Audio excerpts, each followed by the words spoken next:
Everyone, তোমরা সবাই কেমন আছো? আমি তো ভালো আছি মোটামুটি। আমার জ্বর হয়েছিল, কিন্তু আমি যেটা মানে অনেক বড় ভুল করেছি সেটাই তোমাদের সাথে শেয়ার করতেছি। দেখো, আমার জ্বর হয়েছে, তাই ডাক্তারবাবুকে ফোন করেছিলাম। তখন 2-এর ওপর জ্বর। ডাক্তারবাবু বলল যে আমি রুগী নিয়ে বাইরে এসেছি, ঠিক আছে, আমার সাথে যে ছেলেটা থাকে মানে কম্পাউন্ডার, তাকে আমি পাঠিয়ে দিচ্ছি, ওষুধ দিয়ে দিবে।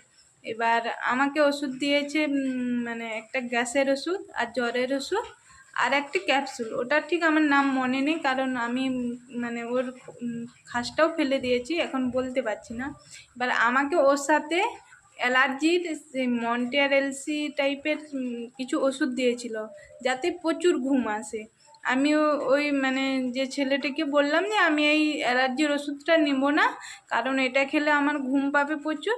আর আমারও সাথে আমার ছেলেরও জ্বর হয়েছিল, মেয়েরও হালকা হালকা, তাই বলছিলাম যে রাত্রি জাগতে হবে, আমি ওটা নেব না।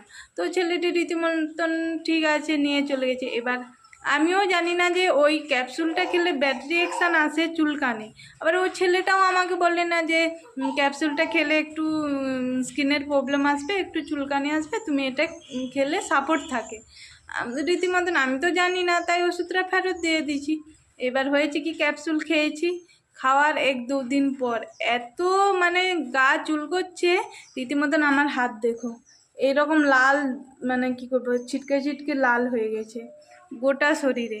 আবার ডাক্তারকে ফোন করে আবার বললাম যে এমন এমন হচ্ছে, বলে হ্যাঁ ওটার সাথে ওটা নিয়ে রাখলে সাপোর্ট হয়, সকলের শরীরে সমান সমান শ্যুট করে না তো, বলতে আবার আমাকে কাল ওষুধ দিয়ে গেছে।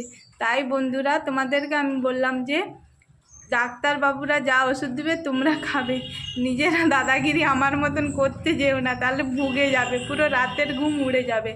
মানে আমি 2 রাত্রি ঘুমাতেই পারিনি, এত চুলকাচ্ছে, কি আর বলবো। তাই বললাম যে যা যাই ওষুধ দিবে সবাই সব ওষুধ খাবে।